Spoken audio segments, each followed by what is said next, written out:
옛날 옛적 조선 시대 어느 마을에 소연이라는 곱고 젊은 과부가 살고 있었단다. 남편이 세상을 떠난 후 홀로 지내고 있었지. 비록 집안은 넉넉하였으나 밤이 되면 소연은 외로움을 떨쳐낼 수 없었단다. 그러던 어느 날 소연은 이 지역 큰 벼슬아치의 부인인 박부인 댁 잔치에 가게 되었어. 그곳에서 그만 술에 잔뜩 취하고 말았지. 술기운에 비틀거리던 소연은 그만 길을 잘못 들어 박부인 댁의 건장한 일꾼인 민준의 방문을 벌컥 열게 되었단다. 그 방은 누추하지만 정갈한 머슴의 방이었지. 갑자기 문이 열리고 술에 취한 소연 아씨가 들어서자 방 안에 있던 민준은 깜짝 놀라 자리에서 벌떡 일어났어. 그는 눈을 크게 뜨고 어찌할 바를 몰랐단다. 아씨, 이 누추한 곳은 어인일로 들어오셨습니까? 민준이 당황하여 말을 더듬거리며 물었어. 소연은 붉어진 얼굴로 눈을 가늘게 뜨고 민준을 잠시 바라보았지. 정신이 몹시 흐릿한 듯 했단다. 여기가 어디요? 나는 방으로 가려던 것인데 머리가 아프오. 소연은 휘청거리며 이마를 짚었어. 그러다 그만 다리에 힘이 풀려 그 자리에 주저앉으려 했지. 민준은 당황하면서도 얼른 소연을 부축해야 할지 잠시 망설였단다. 아씨, 정신 차리십시오. 여긴 제 방입니다. 제가 부축하여 안채로 모셔다 드리겠습니다. 민준은 행여 누가 볼까 조심스러운 마음으로 말했어. 하지만 소연은 너무 취한 탓인지 민준의 말을 제대로 듣지 못하는 듯했지. 그녀는 그저 어지러운 머리를 감싸줄 뿐이었단다. 아침 햇살에 민준이 먼저 눈을 떴을 때 그는 자신의 다리를 베고 곤히 잠든 소연 아씨의 모습에 숨을 죽였단다. 아름다운 여인의 모습과 지난밤의 일이 꿈결처럼 느껴졌지. 이윽고 잠에서 깬 소연은 자신이 머슴의 방에 있다는 것을 깨닫고는 얼굴이 새하얗게 질렸어. 지난밤 술기운에 벌어진 있어서는 안 될 일이 떠오르자 소연은 온몸을 떨었단다.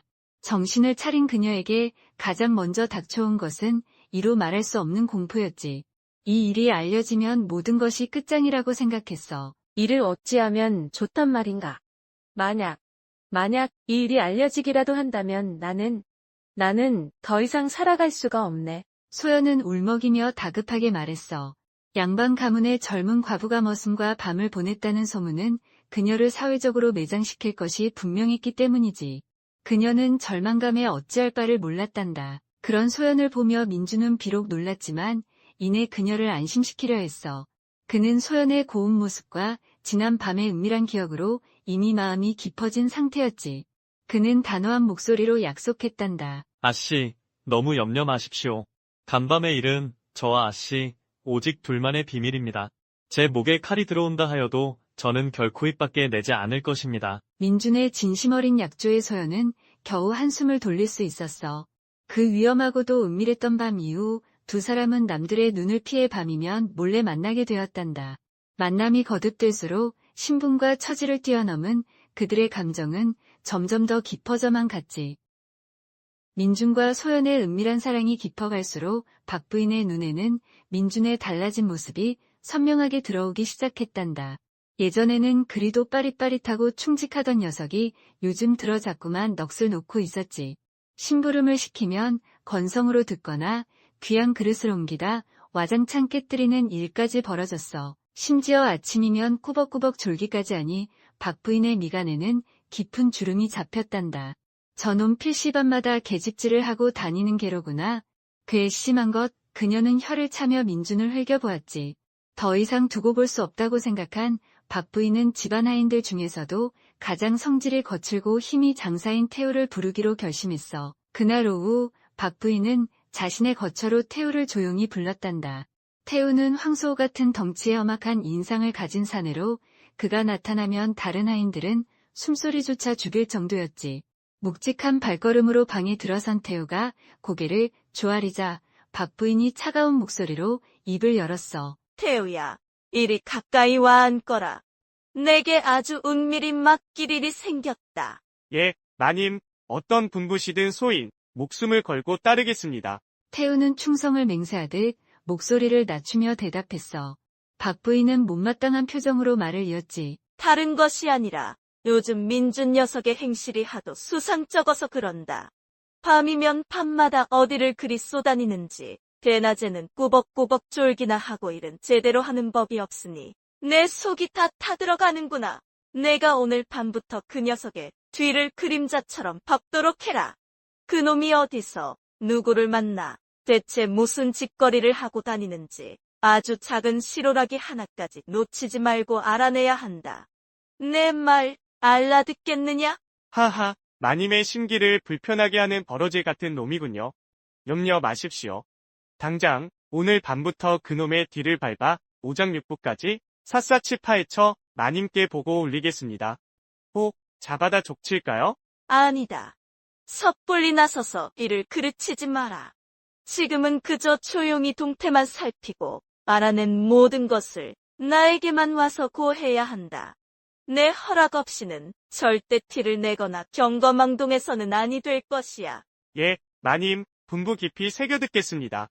그놈이 눈치채지 못하도록 흔적도 없이 뒤를 밟아 모든 것을 알아내 오겠습니다. 그날 밤 태우는 매처럼 눈을 빛내며 어둠 속에 몸을 숨겼단다. 자정이 가까워오자 예상대로 민준이 담장 아래서 두리번거리더니 쏜살같이 집을 빠져나갔지. 태우는 발소리를 죽이고 능숙하게 민준의 뒤를 밟아 굽이진 골목길을 따라갔어. 민준이 도착한 곳은 바로 담장이 높고 정갈한 기와집 젊은 과부 소연의 집이었단다. 민준이 익숙하게 담을 넘자 태우는 재빨리 담벼락에 몸을 붙이고 귀를 기울였지. 처음에는 아이고 낭군님 오셨습니까? 아씨 보고 싶었소 하는 달콤한 속삭임과 소연의 교태에 섞인 웃음소리가 흘러나왔어. 하지만 시간이 흐르고 밤이 깊어지자 그 소리는 점차 격정적인 숨소리와 아사를 섞는 은밀한 소리로 변해갔단다. 두 사람이 서로를 뜨겁게 탐닉하는 소리가 고스란히 담 너머로 새어나왔지. 모든 것을 귀담아 들은 태우는 차갑게 미소 지으며 어둠 속으로 몸을 감췄고 다음 날 아침 일찍 박 부인에게 달려가고 했어. 마님, 알아냈습니다. 민준 그놈이 밤마다 만나는 여자는 바로 이 동네 소현 과부였습니다. 뭐라? 그 조신한 척하던 소현이 과부가 내 집 머슴 놈이랑 붙어먹는단 말이냐? 예, 마님, 제 두 귀로 똑똑히 들었습니다. 어젯밤 담 너머로 두 년놈이 정을 통하는 소리가 아주, 가관이었습니다. 이런 괘씸하고 발칙한 것들을 봤나? 감히 내 지파이니 양반 과부를 넘봐 용서할 수 없다. 박 부인은 얼굴이 시뻘개져서 주먹을 부들부들 떨었단다. 자신의 하인에 대한 배신감과 양반, 채통을 더럽힌 소연에 대한 분노가 동시에 치밀어 올랐지. 그녀의 눈빛이 차갑게 빛나기 시작했어. 태우의 보고를 들은 박 부인의 얼굴은 분노로 시뻘겋게 달아올랐다가 이내 질투심으로 싸늘하게 식어갔단다. 단순한 배신감 때문만은 아니었지. 실은 박 부인 역시 젊고 힘 좋은 민준에게 은근한 마음을 품고 여러 번 추파를 던졌으나 민준은 늘 본체만 채 무시해왔던 것이야. 그런데 감히 자신이 눈길 쫓아주지 않던 미천한 과부 따위에게 민준의 마음이 향했다는 사실은 박 부인의 비틀린 자존심을 여지없이 짓밟았어. 자신을 무시한 민준에 대한 분노와 소연에 대한 지독한 질투심이 뒤섞여 그녀는 거의 이성을 잃을 지경이었지. 인연들이 감히 나를 능멸해 특히 저 유망한 과부년을 절대로 곱게 두지 않으리라. 박 부인은 도끼 서린 눈빛으로 태우를 다시 방으로 불렀단다. 방문을 단단히 걸어 잠근 그녀는 아무도 듣지 못하도록 태우에게 바짝 다가서서 속삭였지. 그 목소리에는 얼음 같은 냉기와 잔인함이 서려 있었어. 태우야, 이번에도 내가 큰일을 해줘야겠다. 내 공이 확인되면 지난번 약조했던 것보다 훨씬 큰 상을 내릴 것이니. 예, 마님, 분부만 내리십시오. 소현연의 모가지를 당장 비틀어 올까요? 아니, 그렇게 쉽게 죽여서는 내 분이 풀리지 않는다. 감히 내 것을 탐하고 나를 기만한 죄가 얼마나 큰지 그녀의 뼛속까지 아주 사무치게 깨닫게 해줘야지. 오늘 밤 당장 소현, 그녀를 흔적도 없이 납치하거라. 그리고 아주 깊고 깊은 산속, 아무도 찾지 못할 곳으로 끌고 가거라. 산속으로 끌고 가서 어찌할까요, 마님? 그냥 버려두면 재미없지. 아주 교묘하게 천천히 고통을 주어야 한다. 차라리 죽는 게 낫겠다 싶을 만큼, 아니, 죽고 싶어도 죽지 못할 만큼 처참하고 비참하게 만들어야 해. 명심하거라. 절대 티가 나서는 안 된다.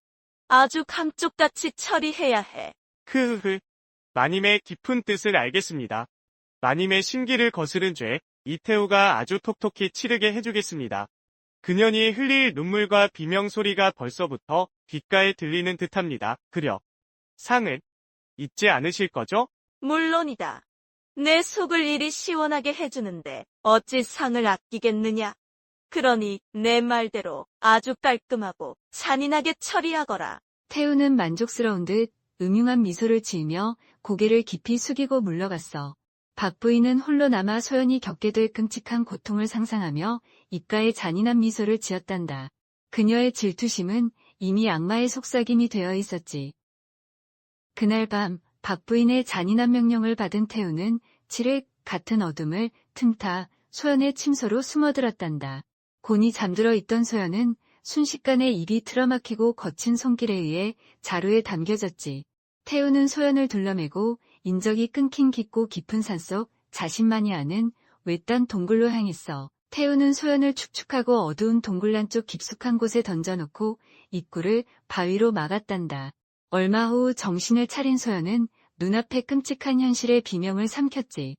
사방이 막힌 차가운 동굴 속에서 그녀는 극심한 공포에 떨며 눈물을 흘렸어. 여기가 어디요? 제발 나를 여기서 꺼내주시오. 당신이 원하는 것이 무엇이오? 돈이 필요하면 얼마든지 드리겠소. 제발 목숨만은. 소연은 동굴 입구를 막은 바위 틈으로 희미하게 보이는 태우의 그림자를 향해 필사적으로 애원했단다. 태우는 동굴 밖에서 소연의 울부짖음을 들으며 착잡한 표정을 지었지.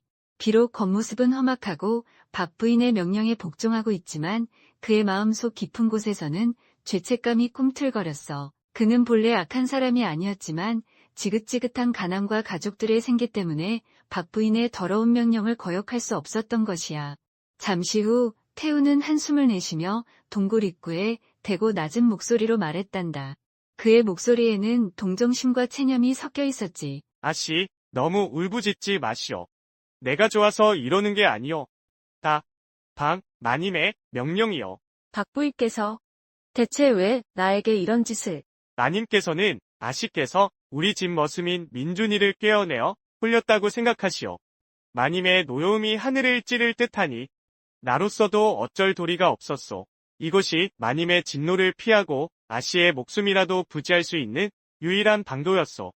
마님께서는 아씨를 당장 죽이라 명하셨지만 차마 그리할 수는 없어 이리 모신 것이오. 그러니 조용히 계시오. 태우는 사실과 다르게 말하며 소연을 안심시키려 했어. 박 부인은 분명 소연을 고통스럽게 만들라고 했지만 태우는 차마 그럴 수 없어 일단 이곳에 가둔 것이었지. 그는 복잡한 심정으로 동굴 앞을 서성였단다. 한편 그 시간 민주는 갑자기 사라진 소연 때문에 몹시 걱정하고 있었다. 그는 사방을 찾아 헤맸지만 아무런 소식도 얻지 못했다. 마침내 민주는 유명한 사냥꾼이자 의형제인 최사부를 찾아갔다. 민주는 모든 자초지종을 이야기하며 소연을 찾는 데 도움을 청했다. 과거 민준에게 목숨을 빚진 적이 있는 최사부는 즉시 돕기로 약속했다. 알겠네, 민준이. 최사부가 민준의 어깨에 손을 얹으며 말했다. 진정하게. 소연 아씨를 꼭 찾을 것이야. 우선 아씨가 마지막으로 목격된 장소로 돌아가 보세. 모든 단서는 거기서부터 시작되는 법이지. 두 사람은 즉시 소연의 침소 근처로 돌아갔다. 납치범들이 흔적을 지우려 애썼겠지만 노련한 사냥꾼인 최사부의 날카로운 눈은 주변의 부자연스러운 점들을 놓치지 않았다. 이것 보게, 민준이. 최사부가 창문 근처 부러진 작은 나뭇가지들과 축축한 땅 위에 희미한 긁힌 자국을 가리키며 작게 말했다. 격렬하게 몸부림쳤거나 서둘러 이동한 흔적이야. 이 방향은 집 뒤편 숲가장자리로 이어져 있네. 최사부는 몸을 숙여 땅의 흔적을 자세히 살폈다. 최소 두 사람이다. 한 명은 무거운 것에 아마도 사람을 옮기느라 발걸음이 무거웠던 듯하군. 서쪽 산 방향으로 갔어. 민주는 심장이 거칠게 뛰었다. 소연의 안위가 걱정되었지만 최사부가 빠르게 단서를 찾아내자 희미한 희망이 피어올랐다.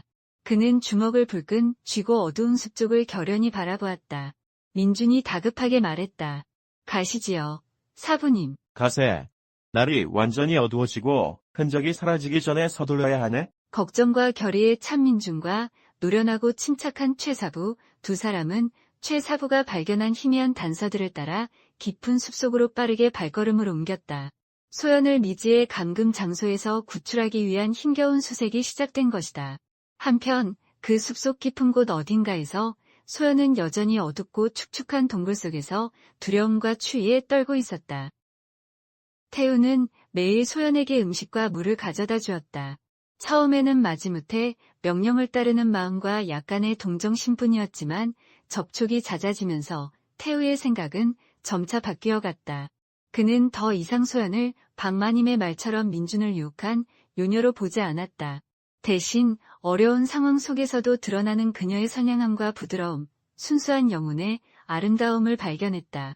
이러한 깨달음은 태우의 마음속 후회와 죄책감을 점점 더 크게 만들었다. 그는 자신의 행동에 대해 자문하기 시작했고 박마님의 잔인한 명령과 먹고 살기 위해 그 명령에 복종했던 자신의 나약함을 혐오하게 되었다. 그러던 어느 날 밤 태우가 소연에게 음식을 가져다 주기 위해 동굴 입구 근처에 다가갔을 때 섬뜩한 늑대의 울음소리가 근처에서 울려 퍼졌다. 뒤이어 굶주린 늑대 무리가 나타나 그들을 향해 돌진했다. 음식 냄새나 사람의 존재가 그들을 끌어들인 듯했다. 위기의 순간 태우는 본능적으로 소연을 등 뒤로 밀치고 자신의 몸으로 늑대들의 공격을 막아섰다. 그는 소연을 지키기 위해 필사적으로 싸웠지만 늑대들은 너무 많고 사나웠다. 태우는 날카로운 발톱과 이빨에 여러 군데의 상처를 입고 피를 흘리기 시작했다. 더 이상 버틸 수 없다고 판단한 태우는 소연의 손을 잡아 끌고 칠흑 같은 어둠 속으로 달아났다. 혼란과 공포 속에서 그들은 방향 감각을 잃고 그저 맹렬히 도망쳤다. 그러다 갑자기 태우가 이끼 낀 바위에서 발을 헛디뎠고 두 사람은 균형을 잃고 아래쪽 절벽으로 굴러떨어졌다. 떨어지는 찰나 마지막 남은 힘과 보호 본능으로 태우는 몸을 비틀어 소연을 품에 안고 충격을 대신 받으려 했다. 다행히 절벽은 그리 높지 않았고 아래에는 나뭇잎이 쌓여 충격을 완화해 주었다. 태우의 보호 덕분에 소연은 가벼운 타박상과 충격만 입었을 뿐 크게 다치지 않았다. 그러나 태우는 달랐다. 그는 강하게 부딪혔고 늑대에게 물린 상처가 악화되어 온몸이 상처투성이인 채 거의 의식을 잃고 쓰러져 있었다. 소연은 정신을 잃어가는 태우를 황급히 부축했다. 그의 상처에서 흘러나온 피가 그녀의 옷자락을 흠뻑 적셨다. 늑대와 추락에 대한 공포는 순식간에 눈앞의 남자에 대한 숨막히는 걱정으로 바뀌었다. 소연은 태우의 어깨를 가볍게 흔들었다. 그녀의 목소리는 떨리고 잠겨 있었다. 태우 씨, 태우 씨, 정신 차려요. 제 말 들려요? 세상에, 피를 너무 많이 흘려요. 태우 씨. 그녀는 어둠 속에서 주위를 둘러본 뒤 급히 자신의 겉옷 자락을 찢어 그의 가장 심한 상처를 찾아 임시로 묶어 지혈하려 애썼다. 뜨거운 눈물이 뺨을 타고 하염없이 흘러내렸다. 태우는 힘겹게 눈을 떴다. 약하고 끊어지는 숨소리로 그는 소연을 바라보며 물었다. 낭자, 괜찮? 소연은 울먹이며 고개를 저었다. 난 괜찮아요. 난 아무렇지도 않아요. 당신 덕분에. 하지만 당신은 당신 꼴을 좀 봐요. 왜 그런 바보 같은 짓을 했어요? 왜 날 감싸 안은 거예요? 위험한 줄 몰랐어요. 고통으로 그의 목소리는 끊어지고 있었다. 나는 이런 벌을 받아 마땅하오. 낭자를 이곳에 데려온 것부터 잘못이었소. 미안하오. 소연 낭자. 그녀는 태우의 입술에 손가락을 댔다. 눈에는 눈물이 그렁그렁한 채였다. 말하지 말아요. 제발 아무 말도 하지 말아요. 힘을 아껴요. 괜찮을 거예요. 힘내요. 그녀는 온 힘을 다해 태우를 근처의 큰 나무 밑둥에 기대게 했다. 깊은 숲의 밤은 점점 더 차가워졌고 빽빽한 나뭇잎 사이로 희미한 달빛만이 새어 들어왔다. 소연은 그의 곁에 바짝 다가앉아 차갑게 식어가는 태우의 손을 자신의 작은 손으로 감싸주며 온기를 나누려 애썼다. 그녀의 마음은 불타는 듯했다. 무거운 침묵이 그들을 감쌌고 오직 태우의 거칠고 힘겨운 숨소리와 소연의 낮은 흐느낌만이 들릴 뿐이었다. 자신을 납치한 남자가 이제 자신을 보호하다가 상처 입고 힘없이 누워있는 모습을 보자 소연의 마음은 격렬하고 복잡한 감정들로 가득 찼다. 초기의 분노는 사라진 듯했고 대신 감사함, 연민, 그리고 이름 모를 따뜻하고 낯선 감정이 그녀의 마음속에서 서서히 자라나고 있었다. 그녀는 이 남자가 비록 잘못된 행동을 했지만 본성이 완전히 악하지는 않다는 것을 깨달았다. 한참의 침묵 끝에 태우가 조금 정신을 차린 듯 보이자 소연이 조심스럽게 입을 열었다. 그녀의 목소리는 한결 차분해졌지만 여전히 떨리고 있었다. 그녀는 그의 눈을 똑바로 바라보며 말했다. 태우 씨, 당신이 늑대들 앞에서 날 막아섰을 때, 그리고 우리가 떨어질 때, 당신이 날 감싸 안았을 때, 그 순간, 전 정말 무서웠어요. 그녀는 잠시 말을 멈추고 깊은 숨을 내쉬었다. 당신이 죽을까봐 무서웠어요. 소연의 진심 어린 말에 태우의 심장이 강하게 요동쳤다. 그는 남은 힘을 다해 떨리는 손을 들어 여전히 눈물 자국이 남아있는 그녀의 뺨에 조심스럽게 가져다 댔다. 태우의 목소리는 메어 있었다. 울지 마시오. 난 괜찮소. 소연은 그의 손을 꼭 잡고 자신의 뺨에 더 세게 갖다 대었다. 눈물이 다시 흘러내렸다. 알아요. 당신을 미워해야 한다는 걸 알아요. 날 납치하고 이 무서운 곳에 가둔 사람이니까. 그런데 왜 당신이 다친 모습을 보면 내 마음이 이렇게 찢어질 듯 아픈 거죠? 왜 이렇게 당신 걱정을 멈출 수가 없는 거죠? 태우는 고통으로 얼굴을 찡그리면서도 힘겹게 미소를 지으려 애썼다. 그는 간절한 눈빛으로 그녀를 바라보며 말했다. 아마도 그건 나 역시 낭자에게 같은 마음이기 때문일 것이오. 소연 낭자의 참된 모습, 그 선량함과 강인함을 알게 된 후부터 내 심장은 더 이상 내 것이 아니게 되었소. 나는 낭자를 사랑하게 되었소. 소연 낭자. 이런 말을 할 자격조차 없다는 걸 알지만 절박한 상황 속에서 나온 태우의 갑작스럽지만 진심 어린 고백은 소연의 혼란스러운 마음 가장 깊은 곳을 파고들었다. 그녀는 멍하니 그를 바라보았다. 눈물은 여전히 흘렀지만 그녀의 눈빛에는 더 이상 연민이나 감사함만이 아니었다. 그것은 공감과 이해 그리고 숨길 수 없는 떨림으로 빛나고 있었다. 소연은 속삭이듯 숨결 같은 목소리로 대답했다. 태우 씨, 저도 마찬가지예요. 깊고 어두운 숲의 싸늘한 밤, 삶과 죽음의 경계선 위에서 상처 입은 두 영혼은 기이한 공명을 발견했다. 그들은 서툴고 어색하지만 세상에서 가장 진실하고 강렬한 사랑의 말을 처음으로 나누었다. 그날 밤 차가운 은빛 달빛 아래 과거와 불확실한 미래는 잠시 잊은 채 그들은 서로에게 기대어 온 길을 나누었고 마침내 하나가 되었다. 전혀 다른 세상에 속했던 두 사람의 운명이 하나로 묶이는 순간이었다. 마침내 최 사부와 민주는 소연의 흔적을 찾아냈다. 며칠간의 끈질긴 추적 끝에 그들은 발자국과 여러 단서들을 따라 소연이 처음 갇혔던 외딴 동굴에 도착했다. 그러나 기대와 달리 동굴 안은 텅 비어 있었고 희미하게 남은 모닥불의 온기만이 소연과 태우가 얼마 전까지 이곳에 머물렀음을 말해주고 있었다. 그들은 이미 그곳을 떠난 후였다. 민주는 실망과 불안감에 휩싸였지만 포기하지 않았다. 그는 최 사부와 함께 동굴 주변에서 새로운 흔적을 찾기 시작했고 마침내 숲속으로 이어진 두 사람의 발자국을 발견했다. 그들은 다시 추격을 재개했다.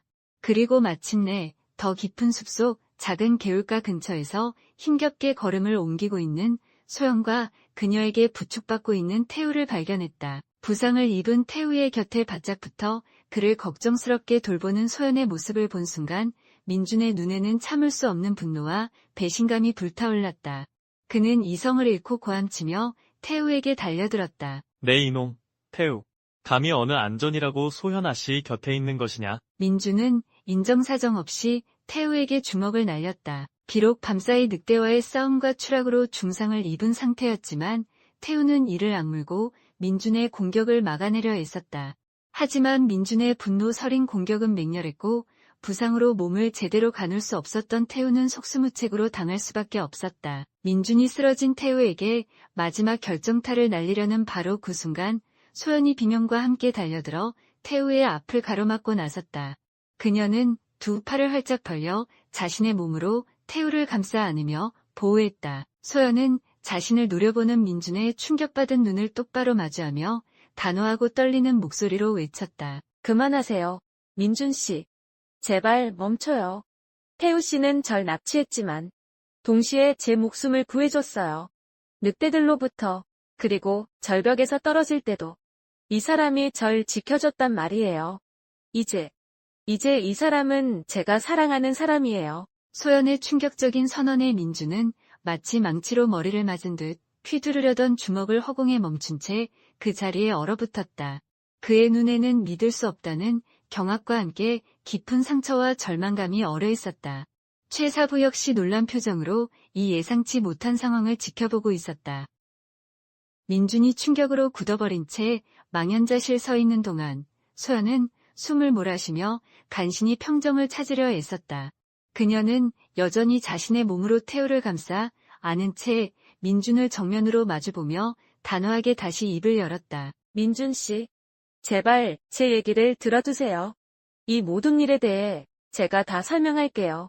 오해를 풀어야 해요. 민준은 여전히 현실을 받아들이기 어려운 듯 믿을 수 없다는 눈빛으로 소연과 그녀의 품 안에서 고통스럽게 신음하는 태우를 번갈아 쳐다보았다. 그의 눈동자는 혼란과 분노, 그리고 깊은 슬픔으로 흔들리고 있었다. 곁에 있던 최 사부는 말없이 민준의 어깨를 가볍게 잡아주며 진정하라는 신호를 보냈다. 제가 이렇게 된 건 태우 씨의 본심이 아니었어요. 태우 씨는 그저 명령을 따랐을 뿐이에요. 이 모든 것은 박마님의 지독한 질투와 악의적인 계략 때문이었어요. 민준의 목소리는 갈라졌고 거의 외침에 가까웠다. 마님께서요. 그럴 리가 없습니다. 아씨, 지금 저 자에게 홀려서 제정신이 아니신 겁니다. 어찌 마님께서 그런... 아니에요. 민준 씨. 정신 똑똑히 차리고 하는 말이에요. 소연은 격앙된 목소리로 민준의 말을 끊었다. 마님은 저와 민준 씨가 서로 정을 통했다고 오해하셨어요. 제가 당신을 유혹해서 집안을 망치려 한다고 믿으셨고, 그래서 태우 씨에게 저를 아무도 모르게 없애라고 명령하셨던 거예요. 소연은 눈물을 삼키며 박마님의 섬뜩한 질투심과 잔인한 명령에 대해 자세히 이야기하기 시작했다. 가난한 집안 형편 때문에, 병든 가족 때문에 차마 마님의 명령을 거역할 수 없었던 태우의 처절한 상황. 처음에는 명령대로 하려 했지만 차마 그러지 못하고 동굴에 자신을 가두었던 태우의 망설임, 그곳에서 보낸 시간 동안 태우가 보여준 인간적인 모습들, 몰래 자신을 도우려 했던 작은 배려들, 그리고 예기치 못했던 늑대들의 습격과 벼랑에서의 아찔했던 추락. 마지막 순간까지 자신을 구하기 위해 망설임 없이 몸을 던졌던 태우의 희생까지. 소연은 겪었던 모든 일들을 하나도 숨김없이 털어놓았다.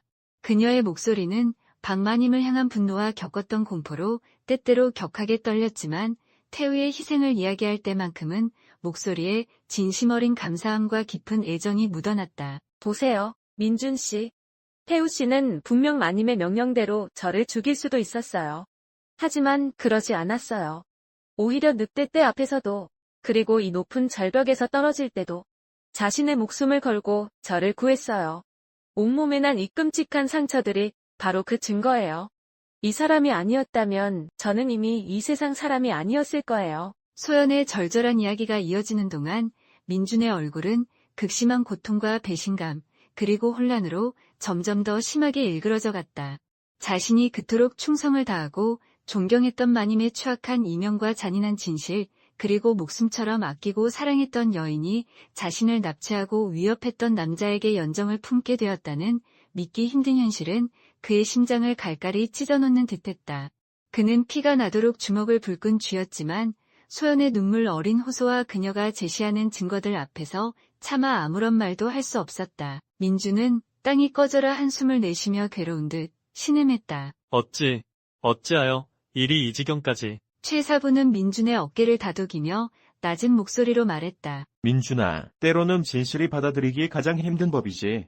허나 저 아치의 눈을 똑똑히 보아라. 저 눈빛은 거짓을 말하고 있지 않다. 그리고 저 사내의 상처 또한 거짓이 아닐세. 민준은 천천히 고개를 들어 소연과 태우를 다시 바라보았다. 소연은 눈물을 글썽이면서도 걱정스러운 손길로 태우의 이마를 짚어보고 그의 상처를 조심스럽게 살피고 있었다. 태우는 여전히 고통에 신음하고 있었지만 그런 소연을 바라보는 그의 희미한 눈빛 속에는 분명 따스함과 안도감이 어려 있었다. 비록 짧은 시간이었고 비극적인 상황이었지만 두 사람 사이에는 함께 죽음의 문턱을 넘나들며 피어난 깊은 유대감과 애틋한 감정이 흐르고 있었다.